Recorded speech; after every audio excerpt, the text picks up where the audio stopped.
Hello दोस्तों, क्या हाल है। आप सभी को हैप्पी सरस्वती पूजा। तो एज प्रॉमिस्ड, जो मैंने बोला था कि हर एक दिन वीडियो आना चाहिए, तो जो मैंने आज का टारगेट रखा था अप्रॉक्सीमेटली 70% के आसपास मैंने कंप्लीट किया है। सो बेस्ड ऑन दैट मैं कुछ इम्पोर्टेंट पॉइंट शेयर करना चाहूँगा आप लोगों के साथ।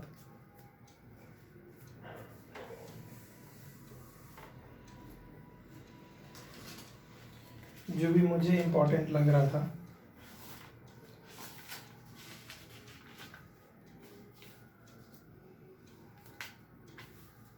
आजकल न्यूज़ में बहुत ज़्यादा आप देख रहे होंगे कि लास्ट फ्यू मंथ्स में बहुत ज़्यादा एयरक्राफ्ट कॉलिजन वगैरह देखने को मिला है। अभी रिसेंट में जो न्यूज़ था कि वॉशिंगटन डीसी यूएसए का कैपिटल, वहाँ भी एक एयरक्राफ्ट कॉलिजन हुआ है। तो उस न्यूज़ के बेसिस पर जो एक इम्पॉर्टेंट पॉइंट है कि पोटोमैक रिवर के बैंक पर यूएसए का कैपिटल वॉशिंगटन डीसी सिचुएटेड है, पोटोमैक रिवर। ठीक है, तो एक पोटोमैक रिवर के बारे में हम लोगों को पता होना चाहिए। और पोटोमैक रिवर को अगर थोड़ा सा अगर आप लोग मैप में देखोगे तो visual memory kind of permanent memory होता है। एक बार आप लोग विजुअल भी देख लीजिएगा उसका। तो ऐसे मैं रफ डायग्राम बनाने की कोशिश कर रहा हूँ आप लोगों के लिए। जैसे ये अपना क्या है, मान लो ये अपना नॉर्थ अमेरिका है, यहाँ पे अपना कनाडा है, ये यूएसए है और ये मैक्सिको है। ठीक है, कनाडा यूएसए के बॉर्डर पर आपको जो ग्रेट लेक है वो मिलेगा, सुपीरियर लेक जो सबसे बड़ा लेक है। 5 ग्रेट लेक मिलता है अपने को उसके बॉर्डर पर। और इस साइड यानी कि ईस्ट साइड अटलांटिक ओशियन है। और यहाँ कहीं पर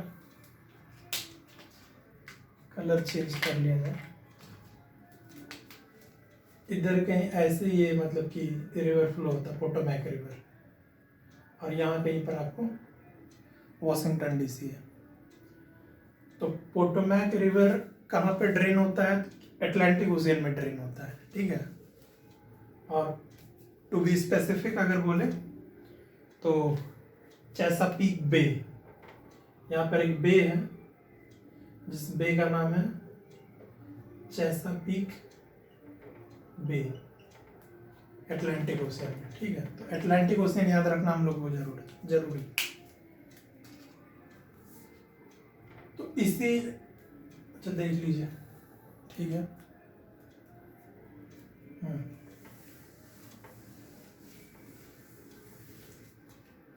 तो अगर थोड़ा सा इसको और थोड़ा सा और देखा जाए,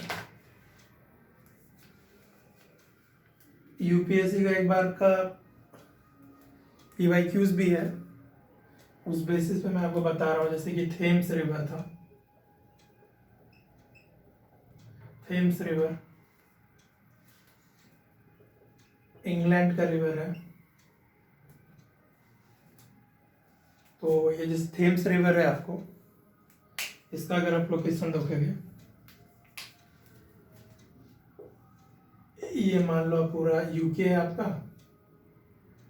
ठीक है, और यहाँ कहीं आयरलैंड है, इधर आपका फ्रांस, जर्मनी वगैरह, स्पेन वगैरह जो भी है। ठीक है,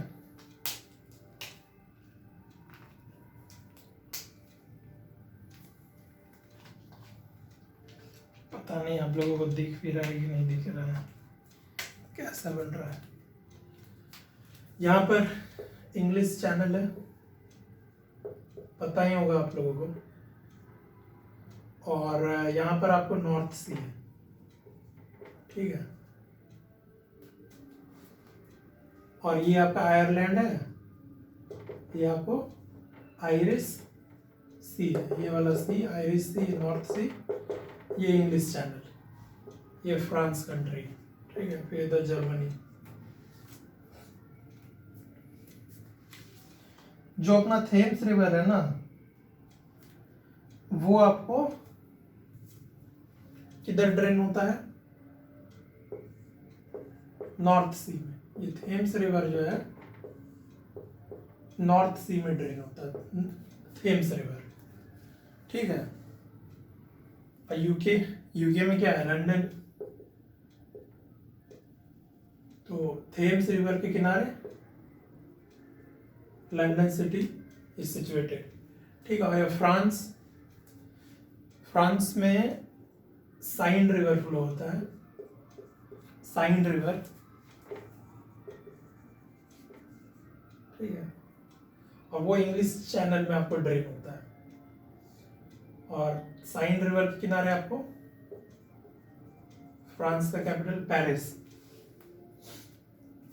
ये मैं आपको इसीलिए बता रहा हूँ क्योंकि यूएसए का capital Washington DC, Potomac river Atlantic ocean में ड्रेन हो रहा है, इसीलिए UK London Thames river North Sea में ड्रेन हो रहा है, फ्रांस का इंग्लिश चैनल ड्रेन हो रहा है, ठीक है। ये ध्यान रखना है कि थेम्स रिवर नॉर्थ सी में ड्रेन हो रहा है, आयरिश सी में ड्रेन नहीं हो रहा है, नॉर्थ सी की ओर ड्रेन हो रहा है, ठीक है।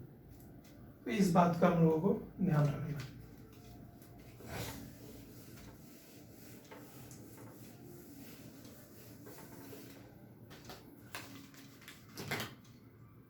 और क्या देखा जाए,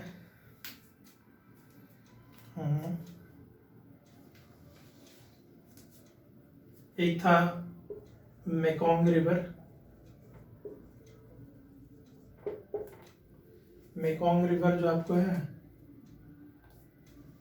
इसमें कंफ्यूजन जैसे क्या होता है, जैसे थेम्स रिवर में कंफ्यूजन क्रिएट किया जाता है कि आयरिश सी में जा रहा है कि नॉर्थ सी में, नॉर्थ सी में जा रहा है। इसी तरह मेकोंग रिवर जो है ना, इसमें कंफ्यूजन क्रिएट होता है कि अंडमान सी में ड्रेन हो रहा है या फिर साउथ चाइना सी में ड्रेन हो रहा है। तो ये ड्रेन होता है साउथ चाइना सी में, अंडमान सी में ये ड्रेन नहीं होता है, ठीक है। तो इसको अगर थोड़ा मैप पे अगर आप देखो, जैसे कि ये समझो कि ये चाइना है आपका, ठीक है। ऐसे समझ लो ये आपका म्यांमार है, और ये आपका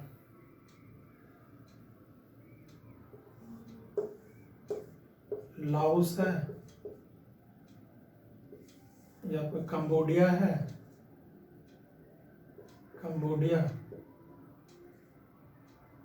ठीक है। और ये आपका इस तरीके से वियतनाम है, और ये आपका थाईलैंड है।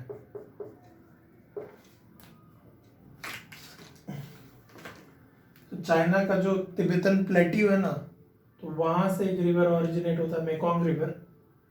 वैसे आपको म्यांमार लाओस के बॉर्डर से होते हुए थाईलैंड वाईलैंड क्रॉस करते हुए इस तरीके से साउथ चाइना सी में फ्लो करता है, फाइनली जाके यहाँ पर ड्रेन हो जाता है। और इधर आपको, इधर है अंडमान सी, अंडमान सी इधर है। तो ये आपका म्यांमार है ना, ये थाईलैंड है, और ये लाओस है, ये कंबोडिया है, और ये वियतनाम। इसमें दो तीन चीज ध्यान रखने वाली बात है। एक, जैसे आप ये ध्यान रख सकते हो, जैसे मेकोंग रिवर है, तो मेकोंग रिवर का जो माउथ है, जो वो डेल्टा क्रिएट करता है, वो कंबोडिया में भी और सदर्न वियतनाम में भी। वियतनाम ऐसे, एक तो ये याद रखना है कि मेकोंग रिवर का ड्रेन हो रहा है साउथ चाइना सी में, और उसका आपको क्या बोल रहे हैं यार इसको, डेल्टा भी क्रिएट हो रहा है, वो कंबोडिया और साउथ वियतनाम में, ठीक है। और एक बात ये देखने को है कि म्यांमार, म्यांमार देखो कि म्यांमार लाओस के साथ बॉर्डर क्रिएट कर रहा है, लाओस के साथ बॉर्डर है म्यांमार का, वियतनाम के साथ नहीं है। ठीक है, अगर ऑप्शन में कहीं देखने को मिले तो आप एलिमिनेट कर सकते हो और यहीं से सही सॉल्व होगा क्वेश्चन वगैरह कि म्यांमार का बॉर्डर लाओस के साथ है, वियतनाम के साथ नहीं है। मेकोंग रिवर ड्रेन हो रहा है साउथ चाइना सी में और उसका डेल्टा क्रिएट हो रहा है कंबोडिया एंड सदर्न वियतनाम में। ठीक है, तो ये मेकोंग रिवर के बारे में आप देख सकते हैं। एक और है आपको, और है, और क्या है, हाँ, यूरोप का सबसे लार्जेस्ट रिवर या लॉन्गेस्ट रिवर, दोनों ही है। यूरोप का सबसे लॉन्गेस्ट रिवर आपको जो है वो वोल्गा रिवर है। ठीक है, रसिया में जो वालदाई हिल्स है ना, वहां से ये ओरिजिनेट होता है। हाँ, लेकिन लोगों में कंफ्यूजन ये भी कि रसिया एशिया का पार्ट है, तो कुछ रसिया यूरोप का भी पार्ट है और मैक्सिमम रसिया आपको एशिया में पड़ता है। ठीक है, तो रसिया जो है दोनों में ही है, यूरोप कॉन्टिनेंट में भी और एशिया कॉन्टिनेंट में भी। तो अगर आप रसिया उसको देखो वोल्गा रिवर का, तो जैसे समझ लो कि ये रसिया है और इस तरफ थोड़ा सा यूक्रेन, ऐसे करो, ये पूरा इसको रसिया समझ लो, रफ डायग्राम में बना रहा हूँ।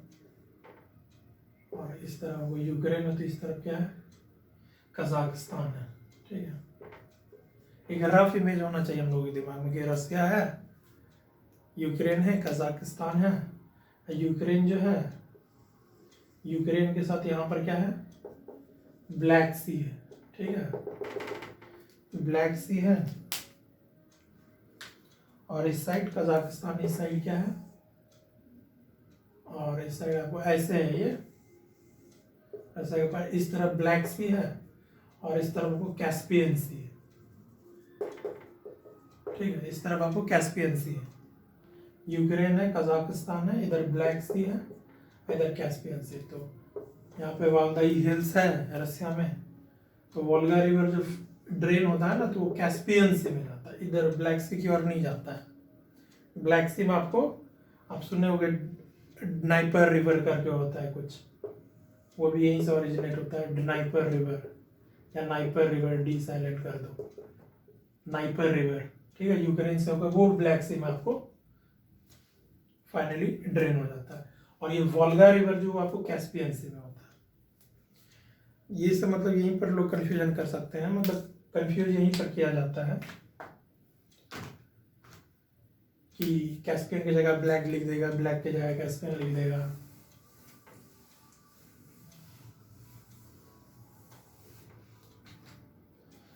और एक है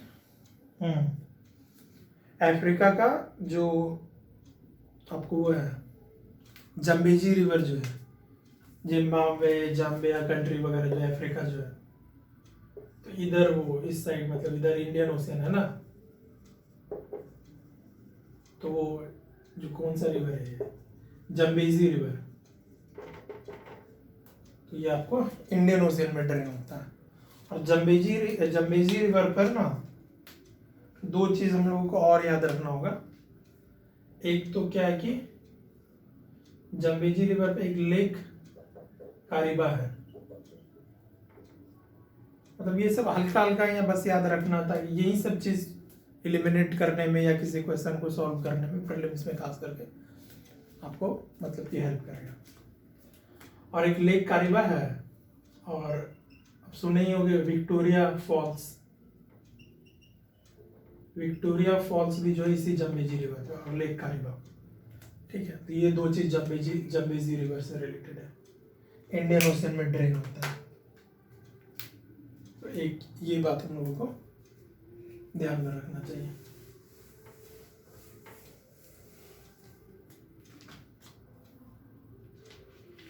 और तो लगभग हो गया।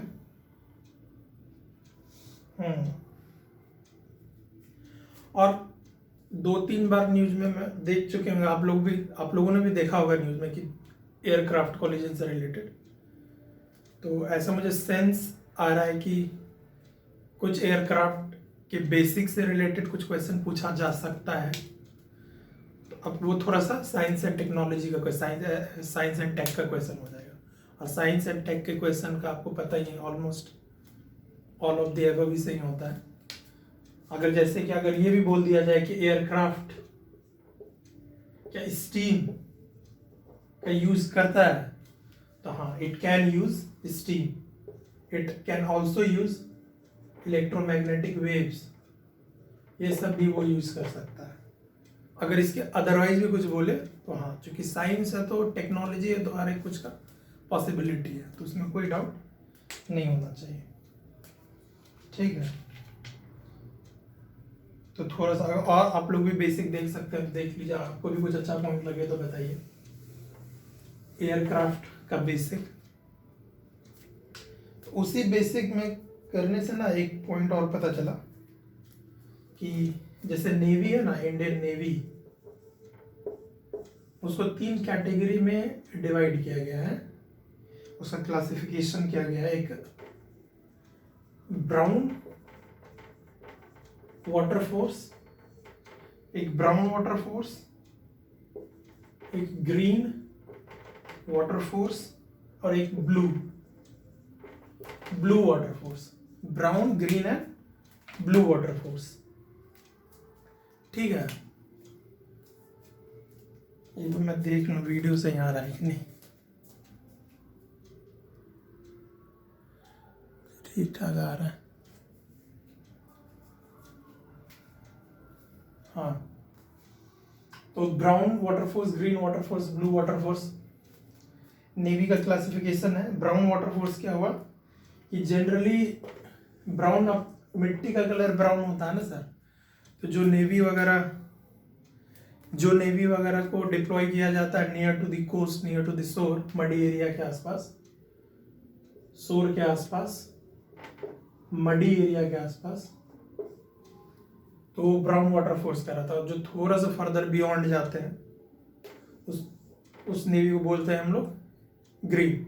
और जो एकदम डीप ओशियन में डिप्लॉयड होते हैं, जिनका ऑपरेशन डीप ओशियन में होता है, जिनका डिप्लॉयमेंट वहां पर होता है, जो एकदम समुद्र के बीच में जाकर जो भी अपना टास्क करते हैं, उनको ब्लू वाटर फोर्स कहते हैं।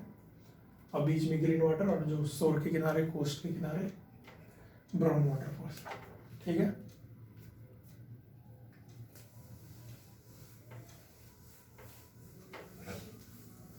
एक चीज तो ये था, कलर से भी आप आइडेंटिफाई कर सकते हो। और एक बात और भी है, हाँ, एक कि इंडिया के पास ना अभी भी कोई भी operational 5th generation jet craft या फिर 5th जनरेशन एयरक्राफ्ट वगैरह नहीं है। ठीक है, हाँ, लेकिन एक अंडर ऑपरेशन, अंडर डेवलपमेंट वाला चल रहा है, एम का जो है ये आपको अभी under development 5th generation aircraft है, अभी ऑपरेशन में नहीं आया हुआ है, कोई वर्किंग में नहीं है। एम का फुल फॉर्म है आपको advance medium combat aircraft, advance medium combat aircraft. ठीक है, बाकी जैसे आप नाम सुने होंगे, तेजस का नाम सुने होंगे, रफाल का नाम सुने होंगे, रफाल जो भी है, MiG-29 का भी नाम सुने होंगे आप, MiG-29, राफेल, ये सब भी 5th जनरेशन नहीं, कोई 4th जनरेशन है, कोई 4.5 जनरेशन है, लेकिन 5th जनरेशन नहीं। 5th जनरेशन एयरक्राफ्ट मात्र एक ही है, एम का, वो भी अंडर डेवलपमेंट फेज में है। ठीक है, बस इतना हल्का हल्का बेसिक, मतलब कि हल्का सा दिमाग में रखना है बस, उसी से आपको आइडिया लग जाएगा।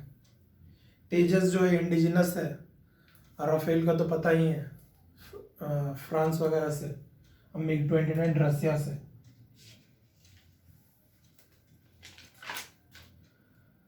हाँ ये भी हो गया। और आपको दूसरा न्यूज़ आप ये समझ सकते हो, दूसरा इम्पोर्टेंट पॉइंट ये था कि अमोनिया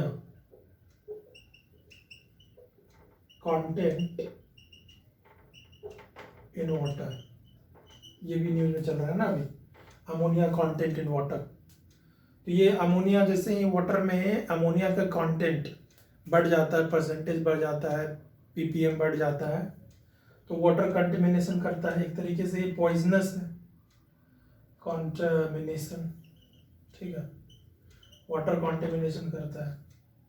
तो अमोनिया से इतना याद रखना कि वाटर के लिए हार्मफुल है, ठीक है, हम लोगों के लिए ये हार्मफुल है अमोनिया वाटर कंटेमिनेशन के लिए। तो अब वाटर ट्रीटमेंट हम लोग कैसे करते हैं, क्लोरीन का यूज करके करते हैं ना, क्लोरीनेशन। तो क्लोरीन और अमोनिया में डिफरेंस समझ में आ गया ना। वाटर ट्रीटमेंट के लिए क्लोरीन का यूज करेंगे और वाटर को कॉन्टेमिनेट कौन करता है, तो अमोनिया।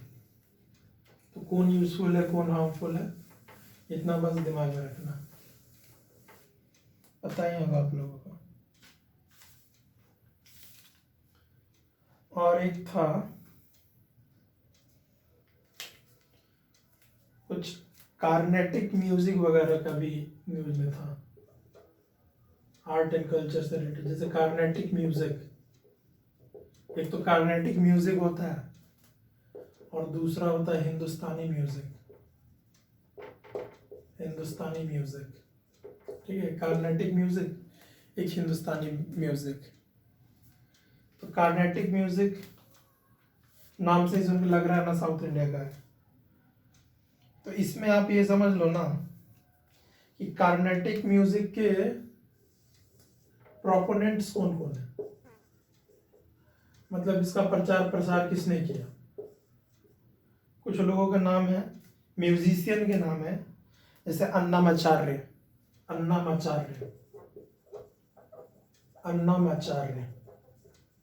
एक तो ये म्यूजिशियन हो गया जो कि मतलब कि पायनियर है, कार्नेटिक म्यूजिक के प्रोपोनेंट्स है। अन्नामाचार्य थे, पुरंदर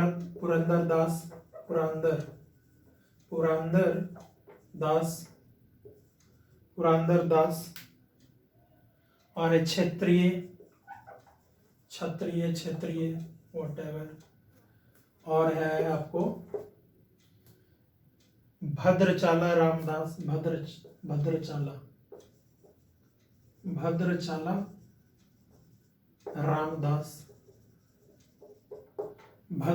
रामदास, ठीक है, भद्रचाला रामदास। और है आपको वेंकटा मकिन, जो भी है, ठीक है, वेंकटा मकिन।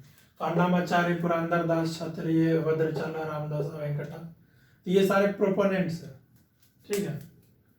और इसके जो फ्लरिशिंग, इसको मतलब फ्लरिश किसने किया,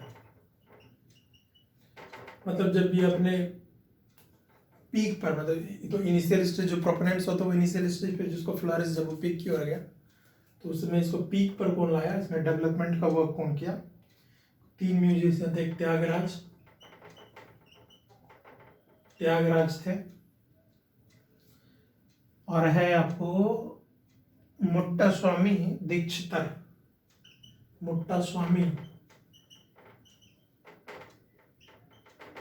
दीक्षितर, और एक है आपको श्याम शास्त्री।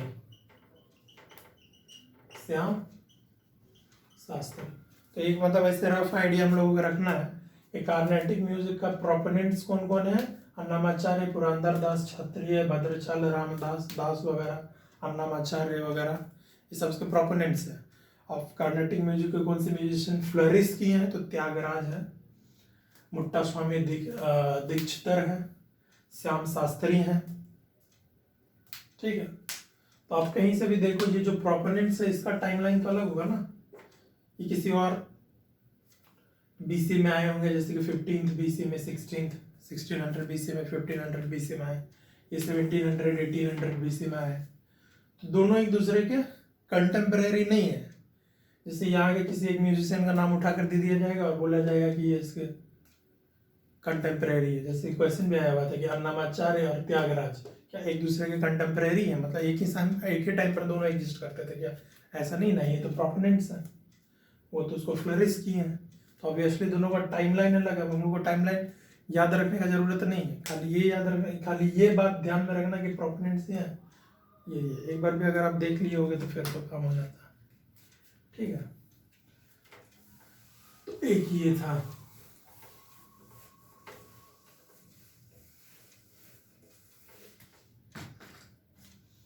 और हाँ, इसमें जैसे अन्नामाचार्य जो थे लॉर्ड वेंकटेश्वरा का, जिस अन्नामाचार्य जो थे, अन्नामाचार्य प्रोपोनेंट्स थे, ये कार्नेटिक म्यूजिक के प्रोपोनेंट्स थे अन्नामाचार्य। जो लॉर्ड वेंकटेश्वर हैं, विष्णु के अवतार हैं, ये विष्णु के अवतार हैं, तो उनके प्रेज में या उनसे रिलेटेड ये म्यूजिक ज़्यादातर फ्रेम करते थे या फिर लिखते थे। और जो त्यागराज जो थे, त्यागराज वो लॉर्ड राम, भगवान राम जी जो हैं, उनसे रिलेटेड वो म्यूजिक वगैरह कंपोज करते थे। ठीक है, अब और एक चीज और कि पुरंदर दास भी कार्नेटिक म्यूजिक के, पुरंदर दास जो है ये भी कार्नेटिक म्यूजिक के आपके प्रोपोनेंट्स है। इनका स्टैच्यू है आपको हम्पी में। विजयनगरा के ये पोइट भी थे, पोइट थे, म्यूजिशियन है। कौन से एम्पायर से अगर रिलेटेड है तो विजयनगरा एम्पायर से रिलेटेड। हम्पी वैसे भी रूइंस है, वहीं पे पाएगा विजयनगरा एम्पायर का रूइंस हम्पी में। तो पुरंदर दास हम्पी पोइट है विजयनगरा एम्पायर के, इतना थोड़ा सा पता रहना चाहिए। ठीक है,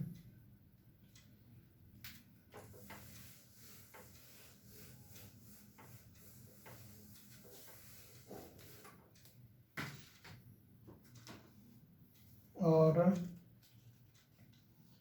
ठीक है, एक चीज और न्यूज में चल रहा है अभी ना, पॉइंट नेमो करके चल रहा है ना, पॉइंट नेमो। ये पॉइंट नेमो कहाँ पर है? एकदम आपको साउथ पैसिफिक ओशियन में ये पॉइंट आपको कहाँ पर? साउथ पैसिफिक ओशियन में पॉइंट नेमो पॉइंट है। ये अभी आपको जो एक मिशन चल रहा है ना, जो मिशन है सर्कमनेविगेशन का, मिशन का नाम है नविका सागर परिक्रमा 2। नविका सागर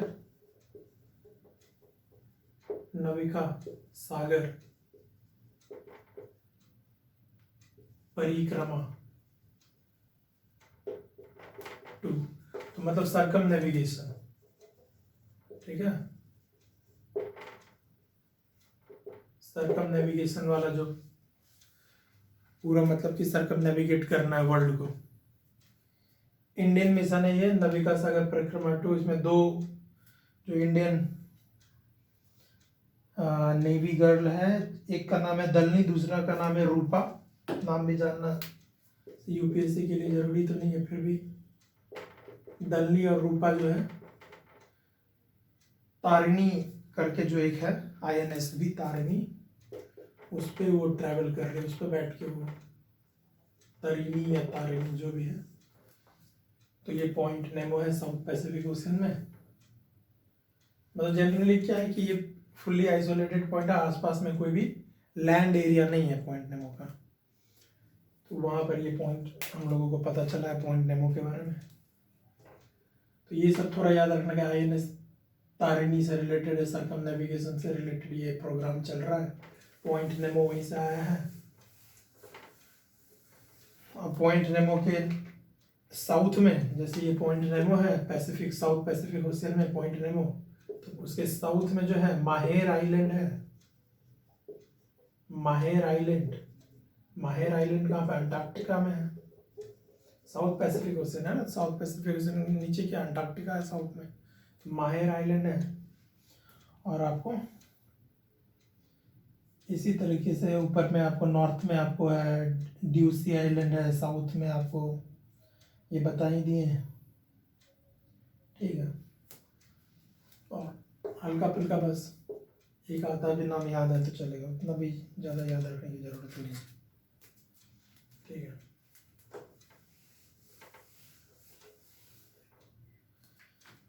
हाँ एक पॉइंट और था, लिटिलटन पोर्ट न्यूजीलैंड,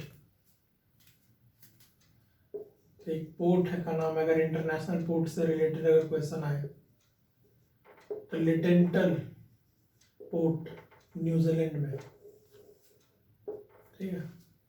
लिटिलटन पोर्ट न्यूजीलैंड में, ठीक है। एक और पोर्ट है पोर्ट स्टैनले, तो पोर्ट स्टैनले कहाँ पर है? ये जैसे देखो अब ये साउथ अमेरिका है, अमेरिका, यहाँ पे एक फॉकलैंड आइलैंड है, ये जो आइलैंड है आपको फॉकलैंड आइलैंड है, तो इसी फॉकलैंड आइलैंड में पोर्ट स्टैनले है, ठीक है। ये साउथ अमेरिका है, साउथ अमेरिका के ईस्ट में आपको क्या मिलेगा? अटलांटिक ओशन मिलेगा ना, तो उसी अटलांटिक ओशन में एक आइलैंड है फॉकलैंड आइलैंड, ठीक है। उसी फॉकलैंड आइलैंड के ईस्टर्न पार्ट में एक वेस्ट फॉकलैंड है, ये ईस्ट फॉकलैंड है, तो ईस्ट फॉकलैंड आइलैंड में पोर्ट स्टैनले है, तो हल्का सा बस आइडिया रखना है।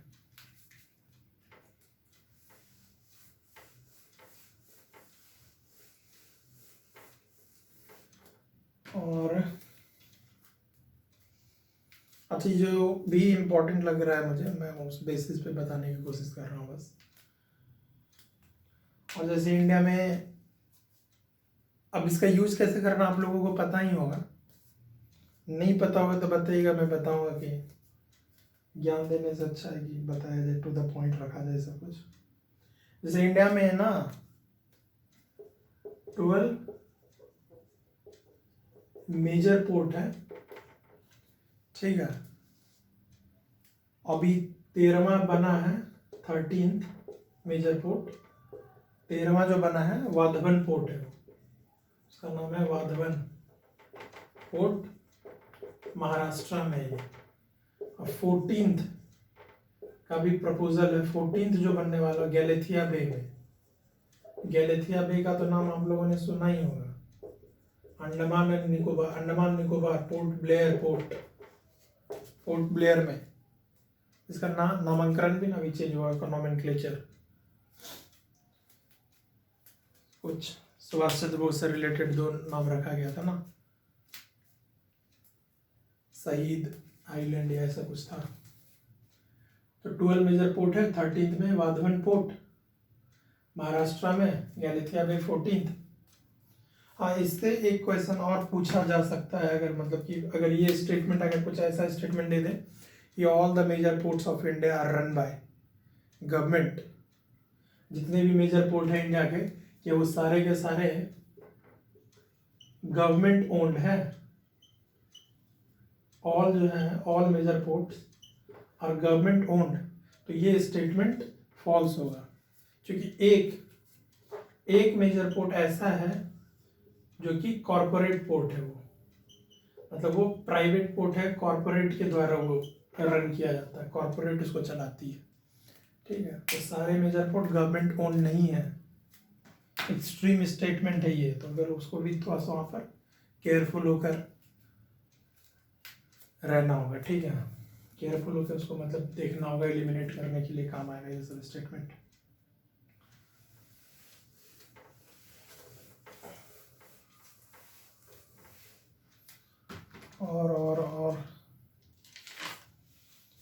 और तो इकोनॉमिक सर्वे यूनियन बजट वगैरह आया हुआ, तो उसको भी डिटेल में जब हम लोग पढ़ेंगे तो फिर उस पर भी हम लोग चर्चा करेंगे, मतलब देखेंगे कौन कौन सा इंपॉर्टेंट क्वेश्चन हो सकता है। ऐसे जनरली जो अभी जो हाईलाइट चल रहा है, जैसे कि इकोनॉमिक सर्वे के अनुसार, एज पर इकोनॉमिक सर्वे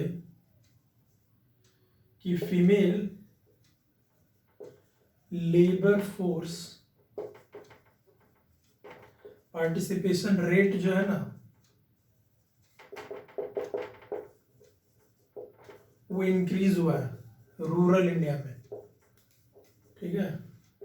तो female labour force participation rate rural India में इंक्रीज हुआ है। पार्टिसिपेशन फीमेल का पार्टिसिपेशन लेबर फोर्स में, वर्किंग फोर्स में इंक्रीज हुआ है रूरल इंडिया में, ठीक है। एक तो ये हाईलाइट है इकोनॉमिक सर्वे का। और दूसरा अगर हाईलाइट देखें, दूसरा पॉइंट जो है ये भी कहा जा रहा है ना कि फाइनेंशियलाइजेशन ऑफ सेविंग्स ज्यादा हो रहा है आजकल, ठीक है। मतलब एक टर्म यूज हो रहा है ना कि फाइनेंशियलाइजेशन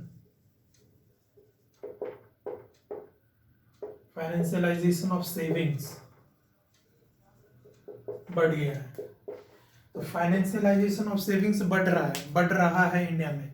इसका क्या मतलब है? फाइनेंशियलाइजेशन का मतलब सिंपल सा मतलब यही है कि लोग अपना वो इन्वेस्टमेंट ज़्यादा कर रहे हैं, सेविंग्स कम कर रहे हैं, या फिर वो आपको फिजिकल एसेट कम परचेज कर रहे हैं, वो लैंड वगैरह रियल एस्टेट में इन्वेस्ट कम कर रहे हैं, वो कम खरीद रहे हैं।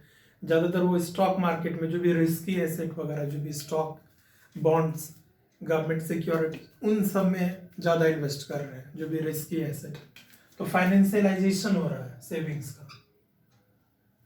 अभी इंडिया में इसका ट्रेंड बढ़ गया है। म्यूचुअल फंड, शेयर वगैरह में इन्वेस्टमेंट ज़्यादा हो रहा है रादर देन फिजिकल एसेट्स में। तो फाइनेंशियलाइजेशन ये हो गया। हाँ, एक चीज और है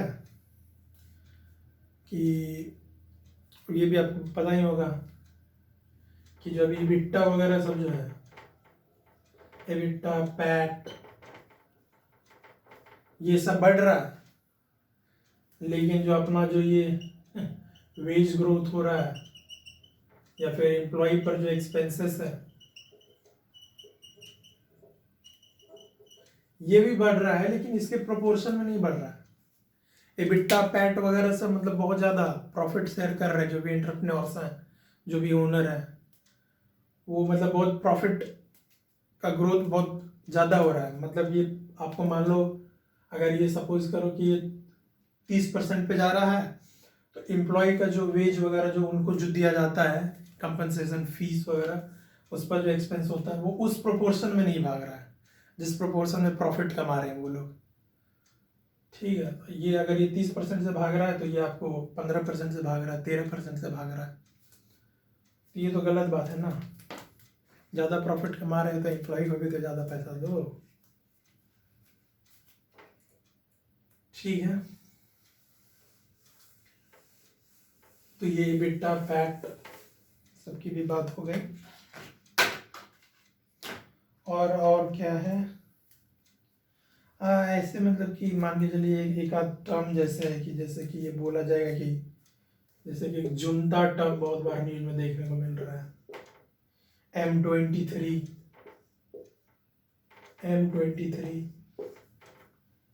आप जो जुंता वर्ड सुनोगे, जैसे कि म्यांमार जुंता,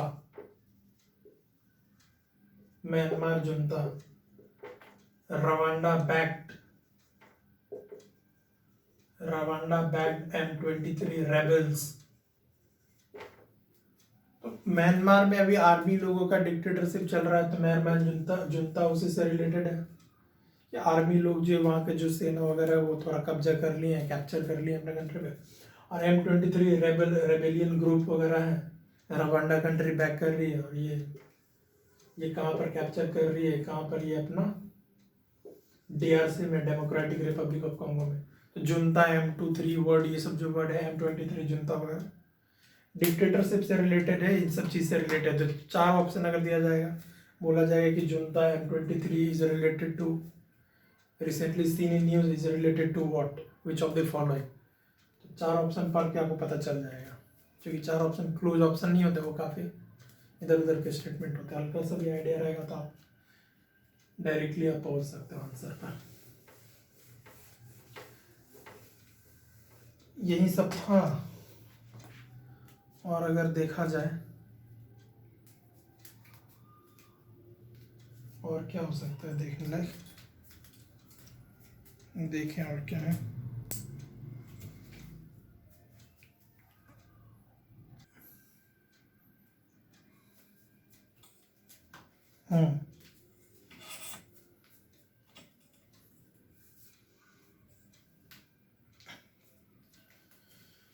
और देखते हैं दोस्तों, और बताइए आप लोग क्या समाचार है। आज तो कुछ खास पढ़ाई नहीं हो पाया, सरस्वती पूजा है, पता ही आप लोगों को, बिहार का फेस्टिवल।